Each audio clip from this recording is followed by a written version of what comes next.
I never believed in ghosts. Not until my best friend, my college roommate, disappeared right in front of me, and no one believed me. It started in the fall of 2017. I had just moved into a small off-campus apartment with my roommate, Daniel. We were both juniors at a university in Ohio, excited to live away from the dorms. The apartment was old, a bit run down, but cheap. It had a strange layout, 2 bedrooms, a tiny kitchen, and a long, narrow hallway that always felt off. At first, everything seemed normal. Classes were stressful, but having a close friend made it easier. Daniel was a night owl, often staying up late playing video games. I was more of an early riser, so we'd joke about our opposite schedules. But a month in, things started to get weird. Daniel began acting strangely. He was always exhausted, no matter how much he slept. He'd wake up with deep scratches on his back, confused and shaken. At first, we laughed it off. Dude, you've got a demon cat in your dreams. But as the weeks passed, he stopped laughing. Then came the knocking. Every night,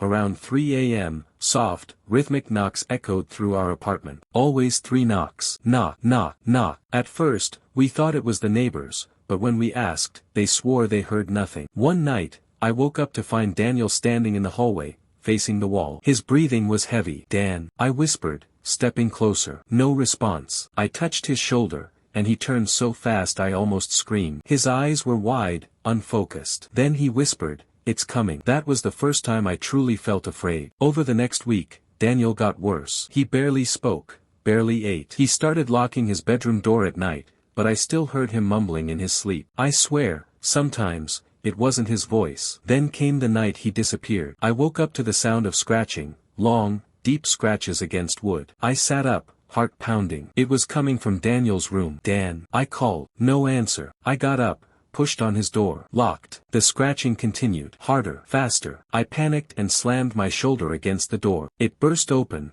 and the room was empty. Daniel was gone. His bed was untouched. His phone was still on the nightstand, alarm set for 7 a.m. The window was closed. The door had been locked from the inside. But he was gone. I called the police. They searched everywhere. No signs of forced entry. No evidence he'd left on his own. Security cameras in the building showed nothing. It was like he had never been there. Days passed. I barely slept. Then, exactly a week later, I heard it again. Knock, knock, knock. This time, it was from inside his empty room. I moved out the next day. Daniel was never found. The police eventually ruled it as a voluntary disappearance, but I knew better. He didn't run away. He was taken. A year later, I got a text. No number. No name. Just one word. Run. I never went back to that apartment. But sometimes, at 3 a.m., I still hear the knocks. Knock, knock, knock.